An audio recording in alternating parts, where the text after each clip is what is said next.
Welcome to the Art of Decluttering. I am your host, Amy Revell. I'm a decluttering and organising expert based in Melbourne. The Art of Decluttering is Australia-wide, and we are in the middle of our ADHD series, which I am absolutely loving. I hope that whether you are an ADHDer, whether you know someone with ADHD, or whether you're just interested to learn about neurodiversity, how different brains work, that this series is really helpful for you. And I'm really excited today because I get to talk to Jodie Garth, and you're going to learn about a different side of ADHD from Jodie, because every person that has ADHD comes with a different lens. Good morning. Welcome, Jodes. Hello, this is great to be here. So, Jodie, we've known each other for quite a while. I've also helped you with decluttering in your house. You're a member of our Head, Heart and Home decluttering course. So you're kind of part of the Art of Decluttering family. Can you introduce yourself, kind of give us whether it's the 3 interesting things about you, or how you would introduce yourself to a room of people? Hit me up. So I live in Melbourne. I'm married with 3 kids. I am in the early stages of starting my own business in supporting mothers, and particularly I'd like to support mothers with ADHD, and I guess be someone who I would have appreciated in my life in the early years of parenting. Awesome. I did not know you were starting your own business, and now I have a million questions about that I really want to dive into, but I'm going to show some self-restraint. That will be another conversation. Yeah, exactly. So the question I start off with in this series is, do you have ADHD? Do you work with ADHDers, live with ADHDers, or all of the above? All of the above, except, the work is kind of, I'm going into that, but I do have quite a few friends who have been diagnosed since I was diagnosed. So it's kind of through my sharing with them of my experience. And they've been like, hang on, doesn't everyone do these things? And there's been a lot of conversations like that of realizing, oh, we get along so well because we all have ADHD, and that's how we click. And so it's kind of been, it's been great to have a group of people to kind of journey along in the same stage as me. 2 of my kids have been diagnosed. They were diagnosed last year after I was. So I know a lot of families, the kids get diagnosed first and then the parents realise, oh, hang on. But for me, it was the other way around. It was the other way around for me too. I was diagnosed first, and now both of my kids have been diagnosed. We're trendsetters, Jodes. Our kids just want to be like us. So tell me, what were the symptoms that led you to seek a diagnosis? You were diagnosed as an adult. So tell me a little bit about that journey, what triggered that for you and what the process was like. Yeah. So it was right at the end of 2020. Actually, like the day, December 30th, I was like, right at the end of the year, what else can this year bring? I was talking to another kinder mum. So one of my kids was having a play date, and I was talking to the other child's mum. And as the conversation progressed, she ended up telling me that she had recently been diagnosed with ADHD. And she said that based on the things that we'd been talking about and what I'd been sharing about my experience as a mother, she said, we're really similar and it could be worth looking into ADHD yourself. And so that afternoon I researched ADHD symptoms in women, because it was totally not on my radar at all before that conversation. And I had mixed feelings of, wow, this could explain so much about my life, but at the same time, how could I have gone this long with no one ever mentioning this? Because I was 38 at that time. So I researched symptoms, and then what I found just sounded like life as a mum with kids and, young kids, and being busy and not feeling on top of things and just feeling overwhelmed. And I just thought, is this legitimate? Like, isn't this normal? Is this actually ADHD? Or doesn't everyone feel like this? And so then the third thing I did that day was listen to the interview that you did with Joanna Bailey.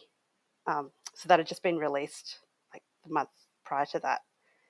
And that was the night that changed my life.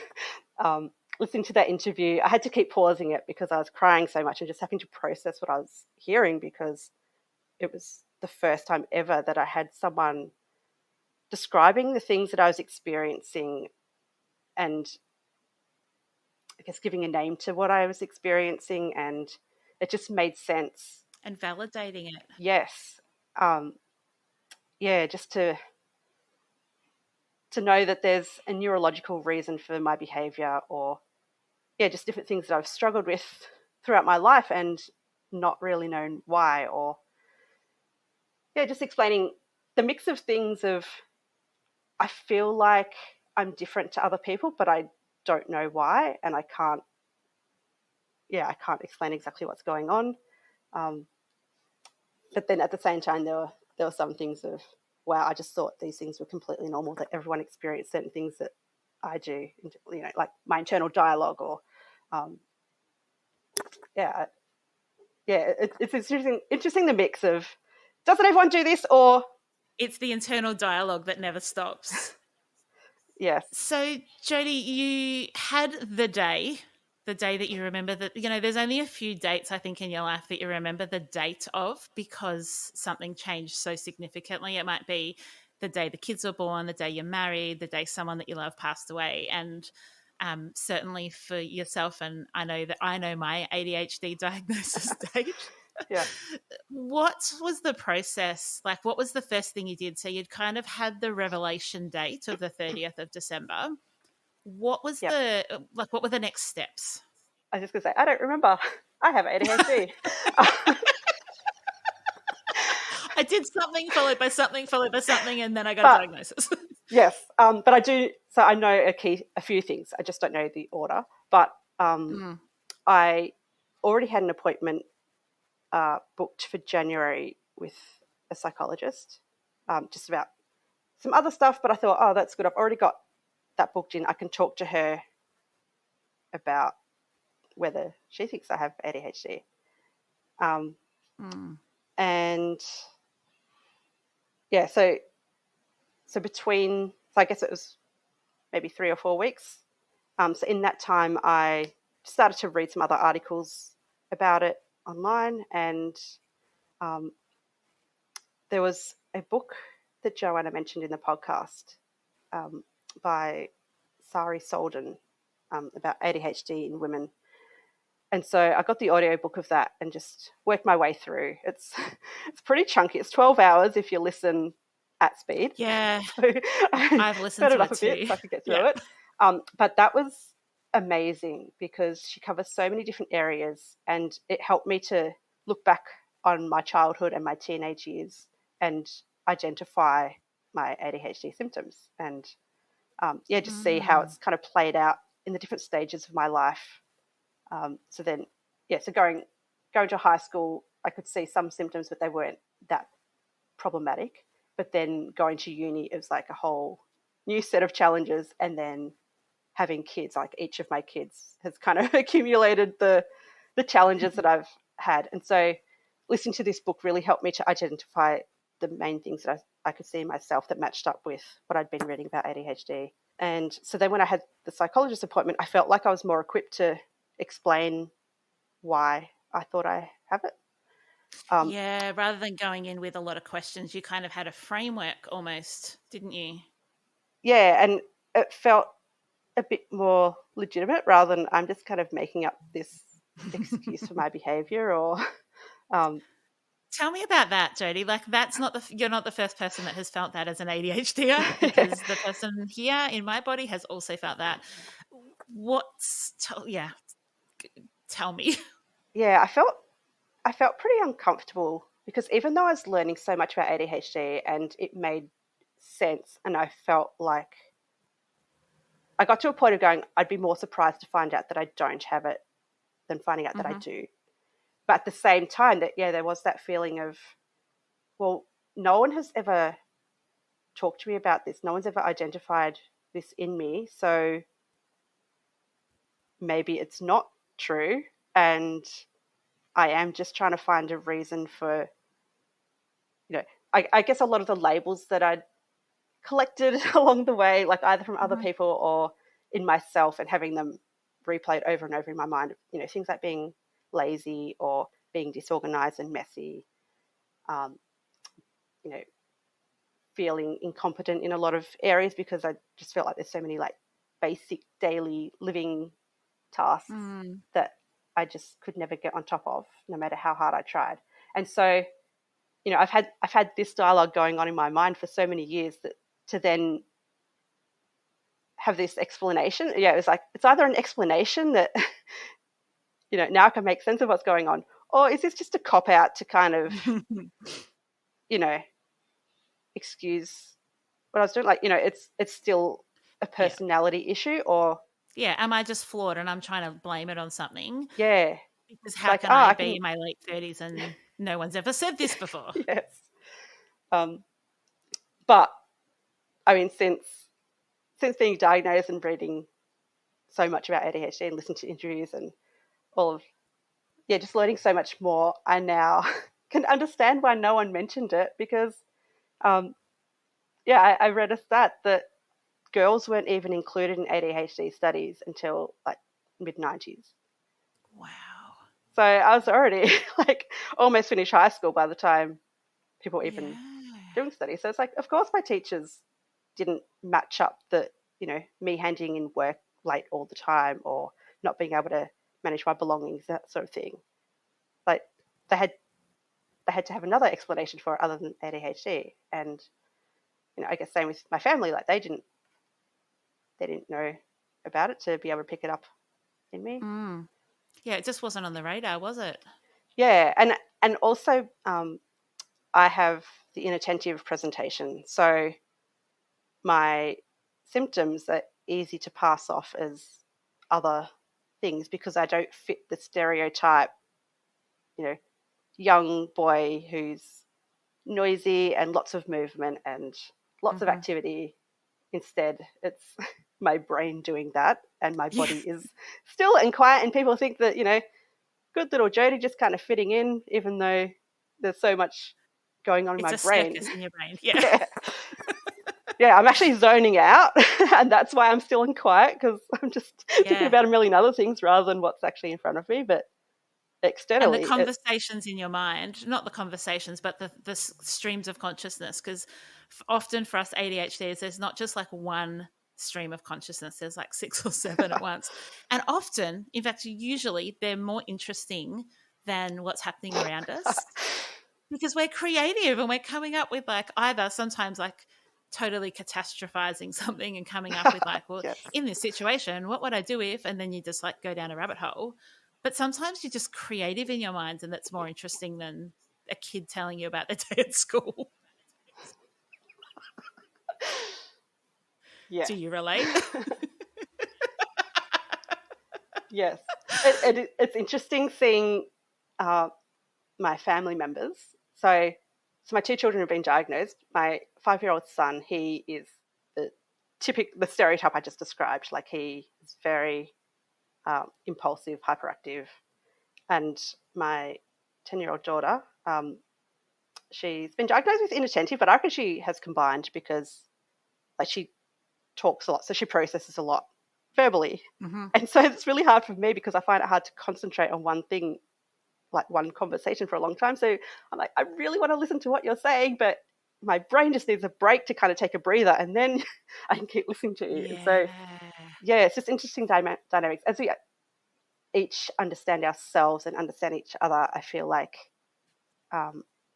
we're getting better, or I feel like I'm getting better at expressing my needs and how that relates to my kids, and then from that teaching my kids how to identify that in themselves, like what do they need to kind of care for themselves, and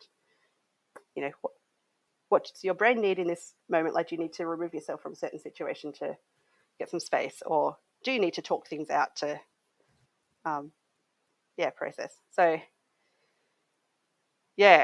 when that works well, it's great, but then there's times where there's a lot of clashes of we're so different, and it can be really hard. we've got both of my kids have combined type, and so do I, but one is a verbal processor and one is like over the top impulsive. And so what I've found is my verbal processor, I really struggle to be in conversations for a long time without without co-activity that's happening at the same time. So Yes. one of the things that we've just started doing is we playing chess. And so I'm able to concentrate on a chess game and listen to him. But the beauty is that when he's making his move, he stops for a moment from the constant talk. And so Yep. there's actually like, it's fulfilling my need, because I'll often have a fidget toy in one hand and I'm playing chess with him. And he's taking breaks from this stream of verbal processing, and we're connecting, and both of us are having our needs met by stimulating us in different ways. And it's really tricky to find that. Like, it's hard to find that when you've got different needs, but you also recognize the needs of the people that you live with. Yeah. Yeah. It's a tricky one. That reminds me of an activity with my 5-year-old recently. He so I used to do diamond painting. It's a craft that's like these tiny beads that you kind of stick on like a pixelated picture. It's kind of like the best, cross stitch, but with. Sorry. I hyper focused on it, Jodie, for about 8 weeks last year, and I was doing diamond art for like 6 hours a day. I just hyper focused, went down a rabbit hole, and then I've never done one since. Sorry, that's just me interrupting with a story. Yes, you know what it is. Story of I will show some impulse control and let you finish your story. So he found some of my old pictures, because again, like I hadn't done it for years. So I had a stage of getting totally into it and then kind of lost interest or found other crafts and arty stuff to do. But anyway, he wanted to do this, and so we sat at the kitchen table and I showed him how to do it. And I thought, oh, he might just want to do one little section and then he'll get bored and move on. That's fine. But he sat there for, I don't know, it was a couple of hours. We finished this whole picture. What? And he was chatting the whole time. And so usually I would find that so hard. But because I was doing this craft, which I find relaxing, and, you know, he was sitting nice and close to me, so there was like the connection and affection side of it as well. It was so good. It was like, I think we both just had a really good time doing this activity together, and I could listen to what he was saying and not find it as difficult as I would in other situations. That's awesome. And do you know what? Like, how good is it that we reflect on it? Like, I hadn't really pieced together that the chess game was that opportunity for Jesse to get what he needs and for me to get what I need. And by processing it with you now out loud, ironically, we've both gone, oh, actually, that thing did fulfill our needs. And it's so good. What I want to do is I want to go to a really quick break, and then I want to talk about your relationship with organisation, hacks in the house. One thing I know you're keen to talk to us about is how to make boring tasks more novel. I am so keen to hear some strategies that I can then take away for clients that I work with. So let's go to a quick break, and we'll be back in just a second.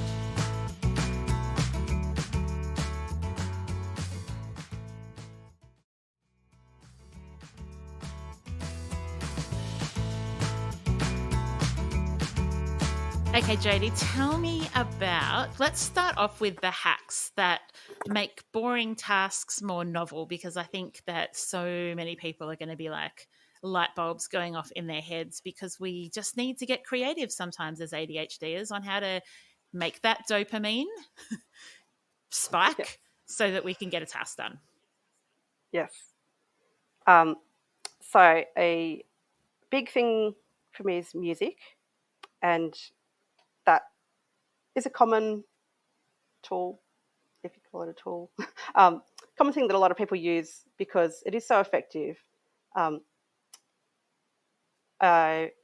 think just before I got diagnosed, but then definitely since, I've learned a lot more about neurology and the effect of music on the brain, and how like music activates like a separate part of your brain to, you know, different to like language or other other what's the word, like stimuli.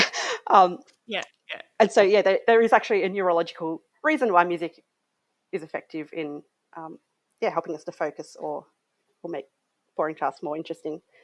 One of the main ways that I use music when I'm doing tasks around the house is I've created a playlist that I call my 5-minute playlist. So every track on it is 5 minutes, give or take, like I think 10, 15 seconds is like my buffer either side.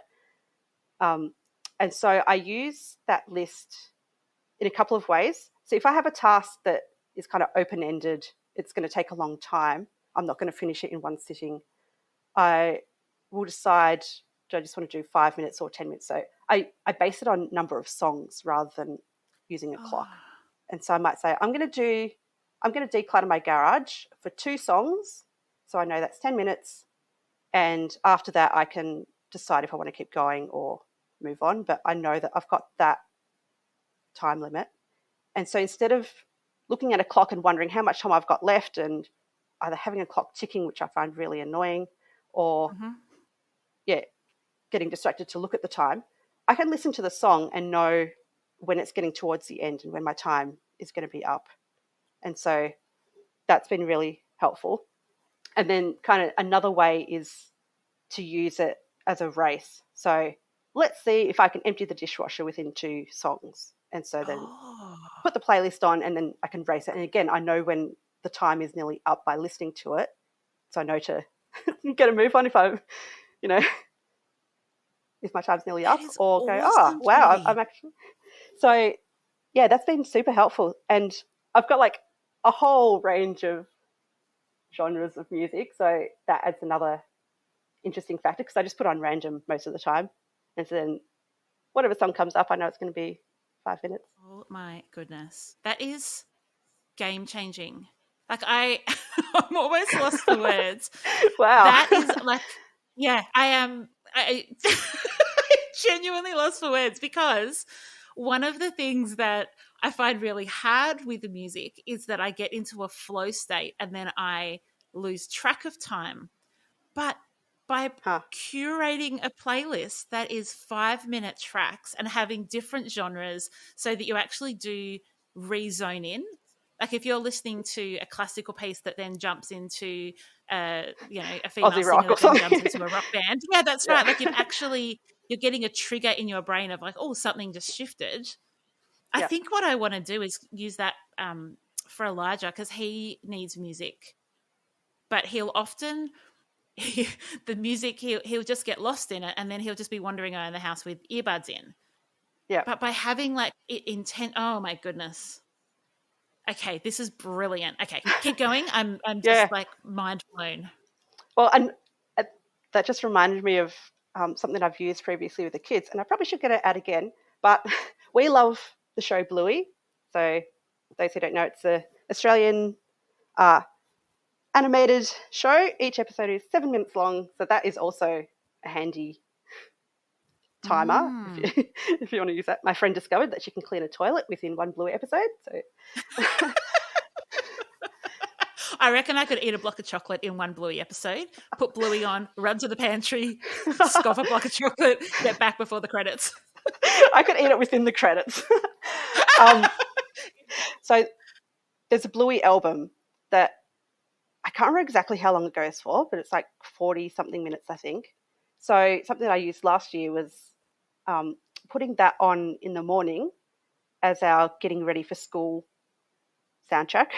And so then we got to know that by a certain song on the album, you need to be ready to get out the door or you're going to run out of time. And so, yeah, that's another way that you can use music.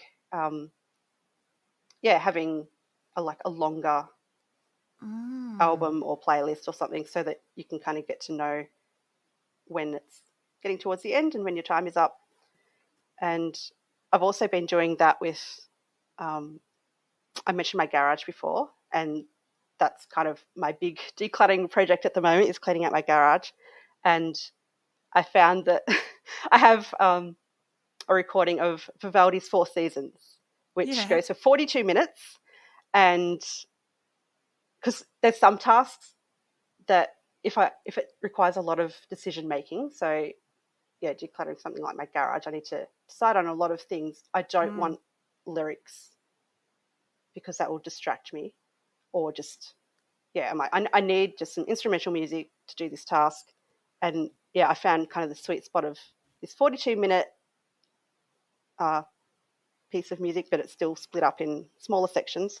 It's kind of the perfect amount of time that I found for me to get out some boxes, start sorting through them, and then again know when the time is going to be up, and then I can decide if I want to keep going or stop at that point. So yeah, all that to say, music is really effective. You can use it in small chunks or bigger chunks, but the predictability of it and the familiarity in knowing when the end time is coming is really helpful. My my ADHD brain is going down a rabbit hole, Jades. So here's what I'm thinking is we need like a Spotify function where you can create a playlist. Say you've got your Bluey playlist, but what you can do is you can kind of pick insertions. So you can then select at 12 minutes there's like a voice that says, "Hey everybody, we should have started breakfast by now." And then it goes back into the music. And then at 35 minutes it's like teeth should be done, uniform should be on, and then it keeps going. Like I'm just like, how cool would it be to have an app that you can kind of pick, not just like you've got your regular music, but then you've actually got indicators that help make it really clear for everybody in the family. Yes. Oh. Well, this will probably blow your mind as well. Yes. Something else that I tried, and again, should probably get it out and test it again with my kids. I made a playlist of getting ready, and I found songs. So the first song is Wake Me Up Before You Go Go. And then it moves into a couple of songs about getting dressed, and then breakfast at Tiffany's.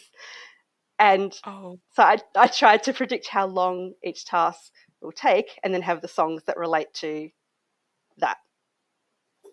Oh my gosh, that is the best. Seriously. Oh my gosh. Wowzers. Adults, how much do we need that at times? So one of the things, Jodie, I find really hard is estimating how long a task will take. Yes. So ever since I was like probably 10, in my head, it takes an hour from when I get up to when I have to leave the house for something, regardless of whether I need to wash my hair or not, regardless of whether it's just me or me and the kids, regardless of whether it's an event that I need to have a nice outfit for and have done makeup for, or whether I'm going for a walk. Like in my mind, it always takes me an hour to get ready, which is not true. And when other people say to me, I got up 15 minutes before we walked out the door, I just look at them like, but it takes an hour.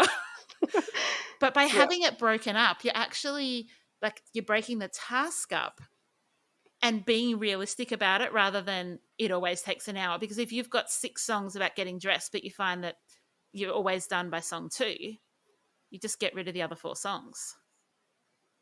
Yes. Except that when you got 3 kids. Oh yeah, no, you're needing a lot of songs.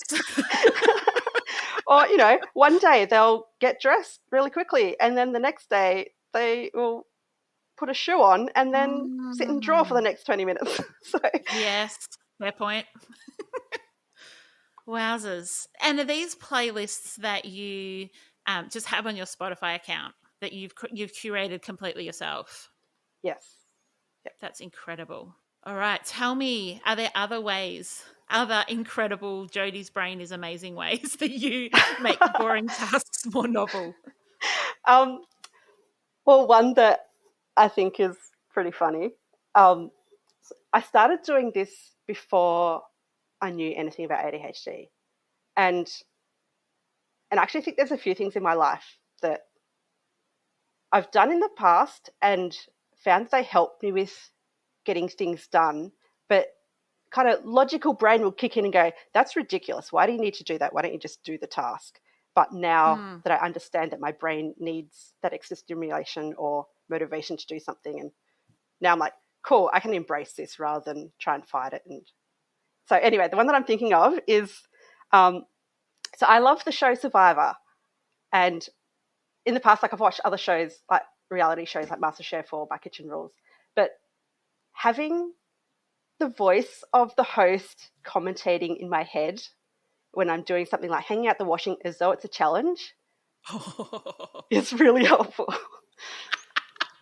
So I have Jeff Probe's voice in my head telling me, that's how you do it. As I'm like hanging up the washing or whatever. But and it makes me move faster and gets the job done a lot quicker. Because if I don't allow that in my head, then my mind's just like wandering off anywhere, and I have no idea how much time has passed doing this one task. Oh, Jodie, that is so great. So is it your voice in your head? This is just, a sidebar. Is it your voice in your head pretending to be him, or could you actually like hear his voice? No, I hear his voice. I think I've watched enough of it that I've heard him commentate enough challenges that I can kind of translate that to. That's really cool. Yeah.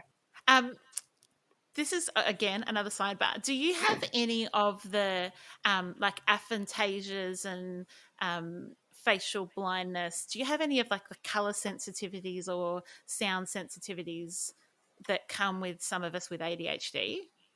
Yeah, it's interesting learning about all these extra things, superpowers that happen. So do you want to explain what aphantasia is, or do you want me to? Yeah, so my eldest has aphantasia, which is no mind's eye. So in his mind, he can't picture anything. So when he's reading a story, I might read an Enid Blyton Folk in the Faraway Tree, and I'm picturing a tree, and there's like the slide and the internals, and Mrs. Washalot is tipping her dirty water over the side. Like I'm visualizing like almost a movie playing out in my head. Whereas aphantasia is you don't have any of that. There's no visual side of it. I've got prognosia, which is facial blindness personally. So that's one that you really have trouble recognizing other faces. So if I see you in public and I don't say hi, it's probably just because I don't recognize you out of context.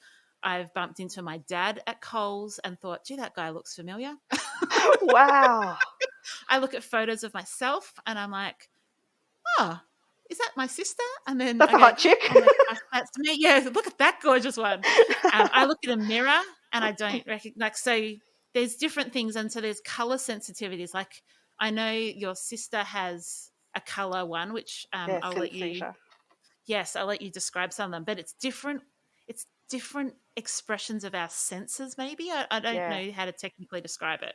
So aphantasia is one that I now recognize in myself. But when I learnt about it, so someone sent me a YouTube video of someone who described it really well, because it's not all or nothing. There's kind of a scale.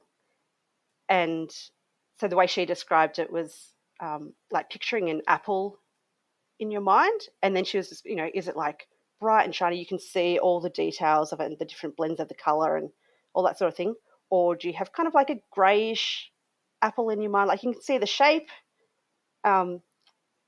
or can you just not picture anything? And it's kind of like this, this scale of what you might be imagining. And she was saying that for her, a lot of things that she sees in her mind's eye is actually memories rather than creating an image.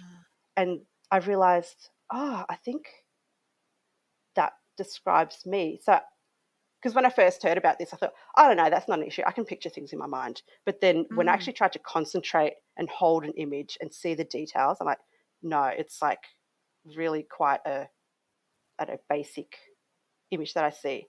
And it made sense to me because I love painting, and often I'll have an idea of what I like to paint, and I realize now it's just kind of a memory of seeing something else, like, I really like that combination of colors or the patterns or something, and I'd like to recreate that.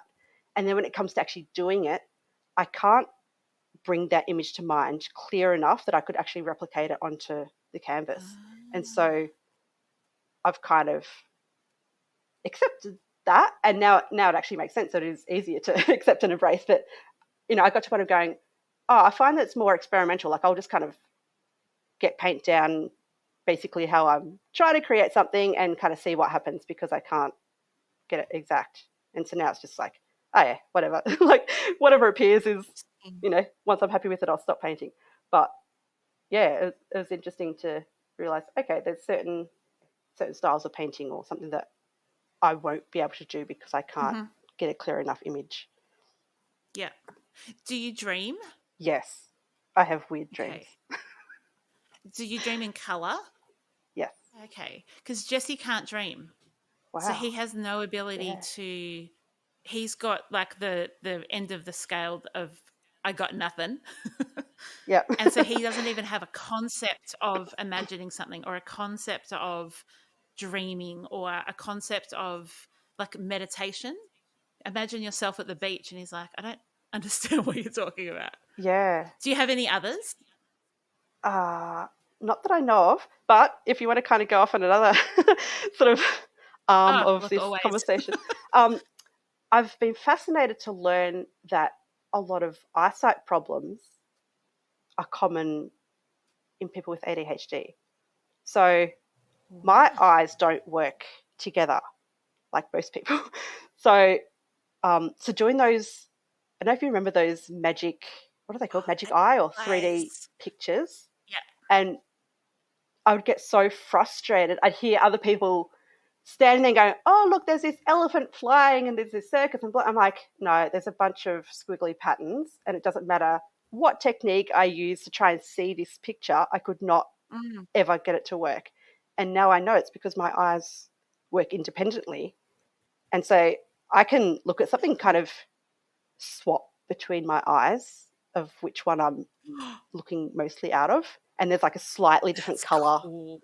But well, it's not. No? I can't do magic eye pictures. Yeah, you can't do magic eye.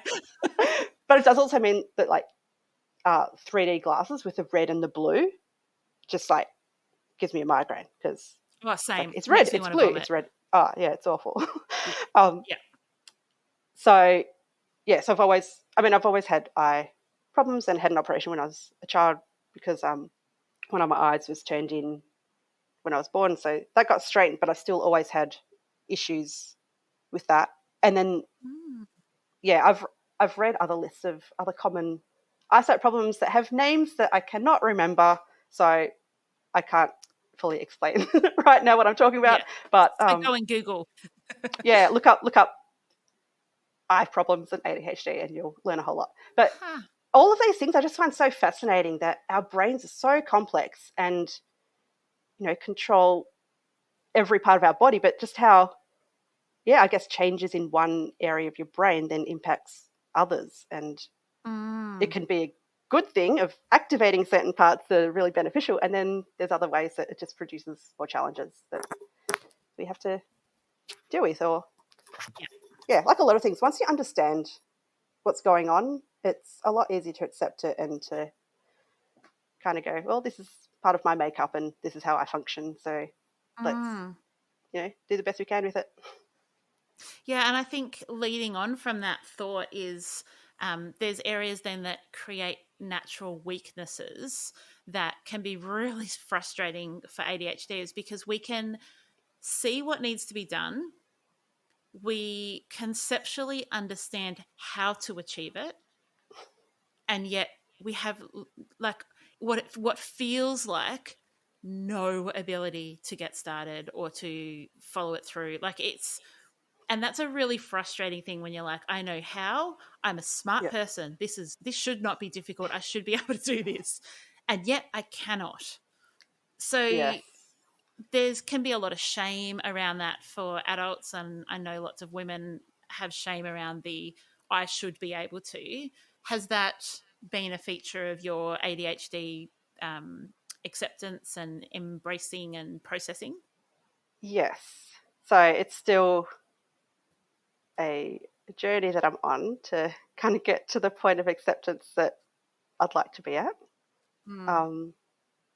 But yeah, it is really hard because you've got certain expectations and whether they're realistic or not is still kind of, here's the things that society expects of certain people. And then the whole area of comparisons of seeing other people are able to do this and they have more kids than me, or they're working full time, or they're doing these things that seem harder than my situation. And yet, when you said and yet, I'm like, oh, that phrase is like so many things. It just seems this contradiction of I know this and yet I can't. So yeah, comparing myself to other people is something that I'm continuing to work on and go, my situation, my family makeup is different to other people's. So of course there's going to be things that are either easier or more challenging for us. So there's no point in, comparing us as a whole to other people and what they're able to, achieve and so much of it is just external anyway. Like I just see a snippet of other people's lives. So you don't even get the full picture that you're basing your judgment on anyway. So even more reason to not do it. But it is really hard to undo that sort of thinking. Have you found that there's particular, you mentioned that you've got a psychologist. Are there avenues of asking for help that have been really beneficial to kind of take some of that mental load or fill in the gaps where it's a really uphill battle to get something done? I'm laughing because I missed most of that question because I just got hung up on the fact that you mentioned my psychologist and I realised I never finished the story from the start of this interview because the first psychologist that I saw isn't even the one that diagnosed me and the one that I've been seeing for the last 2 years. So... Oh, that's so funny. Go back and finish that then. This is a perfect ADHD conversation. I know. So people listening, this is what our brains are like, jumping around and missing bits. So do you want me to go back? Yeah, I want you to go back. Okay, cool. So that first psychologist that I saw, she listened to what I said about ADHD and what I'd been learning, and it was great because she didn't dismiss me, but she did say, this isn't my area of expertise. I don't actually know a lot about ADHD in women. So, yeah, she said I'd be better off talking to someone else. And because I'd listened to the interview that you did with Joanna and knowing that she was a psychologist, I was like, well, she's a good first person to say, this is my experience so far. Can I start seeing you? So even though she's in Sydney and I'm in Melbourne, I was like, video calls are an option, and or if she could recommend someone local to me. So I started seeing Joanna, and she's the one who diagnosed me in February 2021, and then I've been seeing her since then. And you had to, I think I actually didn't know if Joanna was your psychologist or not, but she's my psychologist, and she did the episode. So it's just everyone's connected, but. Yes. One of the now I've lost my train of thought because my brain started going to how funny would it be if there's other guests that I speak to that also have Joanna. So it's all from that one interview. It was amazing. I know, and that's what I said to her when I interviewed her. I was like, I couldn't even number the amount of people, including myself, who that interview changed my life. Like it blows my mind. Like it is. But I've just remembered the train of thought that I was trying to get to a minute ago, which was, so you've got a psychologist. Are there other areas that either you've outsourced or you've got support in, or you've said to the family, this is really tricky, I need help? So tell me about what help looks like for you. So again, this is something that I'm continuing to work on because I think getting diagnosed as an adult, there's so much like emotional and mental baggage that's accumulated over the years, and my self-esteem and self-talk and shame is such a common theme, particularly for women with ADHD. And so I'm still working through a lot of those inner feelings. But I've been pretty good at thinking of ideas or ways that people can help me. And so then the next steps that I have started to implement is actually approaching people with these ideas and asking for help. So I found it useful to think about the key areas in my life that are just continuing to cause problems and angst, and like I just can't get on top of this, like, and accepting I do need external help. There's no point in continuing to try to do things Yeah. that now I understand like my brain actually can't do. And for different people there'll be different areas around the home, or life admin stuff that are harder for some people than for others. So I think a first step is helpful in recognizing in yourself what the key areas are that you need the extra help with. And yeah, so then I've tried to think of different ways that other people can help. And so breaking down what are the specific steps within the task that I'm kind of stumbling on. And yeah, I came up with this list of different areas around the home that people could help with, and the different type of tasks, and also recognizing that other people have different capacity. And so some things, so say again with my garage, garage is my theme for today's decluttering.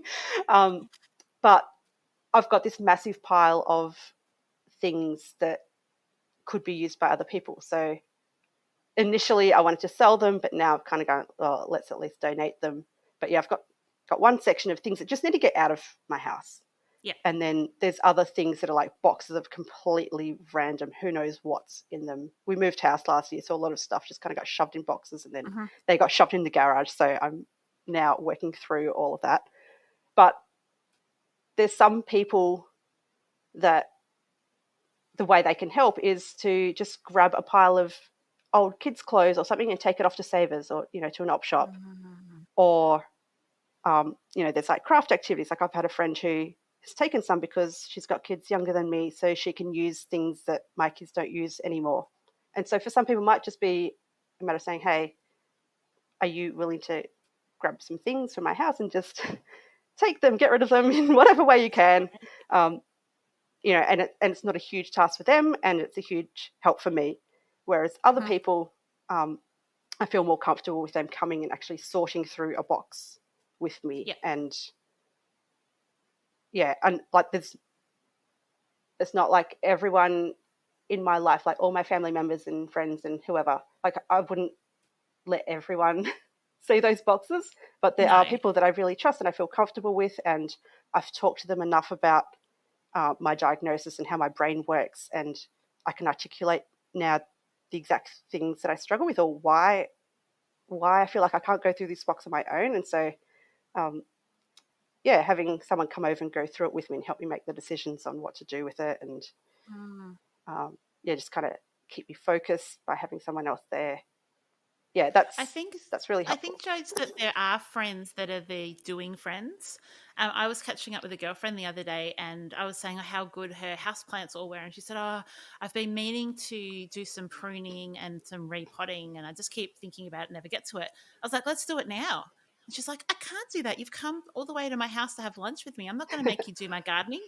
And I was like, "No, really, that would make me so happy, because I want to, like, we can talk while we pot and plant and propagate and do all the things." And so we spent probably a good hour just pottering around and doing cuttings and replanting and watering and pruning. And she got the task done. I got a dopamine hit because I also like getting tasks done. We still got to connect. And there are some friends that do that. Some friends just need to have face-to-face eye contact. And there are other friends that are really happy to go through a box of random things. And like, it's nice to have those people in your world. Are there other areas that, like, are there outsourcing areas for you, or is it mostly about providing yourself with the tools that you've talked about so that you can get the important things done? There's a lot of areas that I would like to outsource. And this is kind of a mental cycle that I've been stuck in for a long time, of getting a cleaner, or like a virtual assistant or personal assistant, like someone to do admin stuff. Yep. And especially as I'm setting up my business, like this, there's so many things that I just either don't have a clue about, or I don't have the skills in, and to learn those skills is taking me away from the actual work that I want to do. And so there's things like that where it's like, just pay someone to do it, and then you'll be more productive and you have more time to do the things that bring you more joy, or the things that I'm skilled in. Focus on those and leave the other things for other people. But everything costs money. Yeah. And it's this cycle of, I feel like I need to get on top of house stuff before I can focus on the business stuff to start earning money. But I struggle so much with the house stuff that it makes more sense to do the business stuff. And just kind of the whole, what do I do first? Sorry, what was that? And then you pay someone else to do the house stuff. Yeah. And so I think I am just about at the point of going, no, I do need to get a cleaner, because the mental load and the physical energy spent on cleaning the house, like, it's not worth it. I really should just pay the money, so that it just releases so much of my mind and energy that I can then focus on the business and get that going. And and then same with technical and admin stuff. It's like, just get someone else to that's right, help with a website or whatever, and do all the behind the scenes stuff, so that then I can get into the stuff that I've been dreaming about and wanting to do for so long, and just feel all these other barriers in the way. But again, it comes back to the shame and the idea of, I should be able to do certain things. Like, I should be able to clean my own house and not have to pay someone else to do it. Yeah. But I think one of the challenges for is I often feel I don't deserve that help. I should just be able to do it myself. And I feel it sometimes with so listeners will know that we don't cook. The Revels don't cook. We have a chef who is my father, who we pay to cook for us. And it seems like an opulent thing to do. And I feel, funnily enough, and it might just be an Australian thing, a level of shame in even saying it out loud, which is why I keep saying it, because sometimes you have to just get it out in the light to remove the shame. But it's not a laziness. It's actually a prioritization. Is that I would prefer between 5 and 6 o'clock at night, I'd prefer to work a longer day doing something that I love, helping people, talking to my team, answering client inquiries, playing on the website, whatever it is, than cooking. And so as the Revel family, we've chosen that a priority for us is to invest in that. Now, we don't have the latest gadgets, we don't have the coolest clothes, we're not driving new cars, but oh my goodness, I would sell a kidney to keep the food coming. Yes. But it's challenging, isn't it? It's like, well, do I deserve that, or should I just suck it up and get on with it? Yeah. And it's interesting, like, when I stop and reflect on it, like now, going, I have all these issues around paying for a cleaner, even though I know it would benefit us so much, and yet paying for a physio appointment, or to see my psychologist, or there's other things that just pay like basically the same amount or more, and not even think about it, and just go, well, I have to do that, that's helping me. And it's just it's kind of crazy when I think about it, go, why do I put so much value on some things and not on others, and have all these extra stories and just other stuff, other meaning that I add to things like getting a cleaner in, when it just shouldn't even be an issue. Like, it's something I struggle with, so let's get the help. You said it really well before, as you said that being diagnosed as an adult, you've got a lifetime of stories and labels and words that have been put on you, and habits, and you've got a lifetime of things to kind of unpack and undo. And what I hope that this conversation has been for our listeners is that you can kind of just hear Jodie and I nutting it out. Neither of us are ADHD specialists. We both have ADHD. We have lived with it our entire lives, even though we were diagnosed really late. And I just want it to be an encouragement to people and just hearing different perspectives, because I think if we only hear the Amy perspective of ADHD, it's so limiting. And we need to hear the Jodie perspective, and we need to hear, from other people. So I hope that it has been really helpful, listeners. Jodie, thank you so much for being vulnerable and sharing your experience of diagnosis and processing that. And I'm trying to decide if it's too bold to say, can you share your 5-minute playlist? But offline, I would really love to share your 5-minute playlist, because I think that would work brilliantly in my house. Listeners, what an episode. I hope that this series is brilliant. Jodie, thank you so much. Thank you so much for inviting me here, and I've loved chatting with you. And as you said, it's so helpful hearing from different people and the different experiences of ADHD, and how it plays out in different people's lives. And it's so helpful to bounce ideas off each other, and just hear different tactics or things that you can take away and have a go yourself. It might work for a week, it might work for a month, it might not work at all, but that's the joy of ADHD, hey? Yeah, you got to keep trying new things because the old ones get boring. Listeners, I will speak to you next week, and until then, enjoy the freedom. I would like to acknowledge the Wurundjeri people, who are the traditional custodians of the land this podcast is recorded on. I would also like to pay respects to their elders, both past and present, of the Kulin Nation, and extend that respect to other Indigenous Australians. Thank you so much for joining me today. If you enjoyed today's episode, I would love you to rate and review the show on your podcast app. That will help others to find the Art of Decluttering podcast as well. If you'd like any more information, you can visit theartofdecluttering.com.au, and I would love to see you in my Facebook group. Just search the Art of Decluttering community on Facebook and join today. I hope that you have an incredible rest of your day and enjoy the freedom.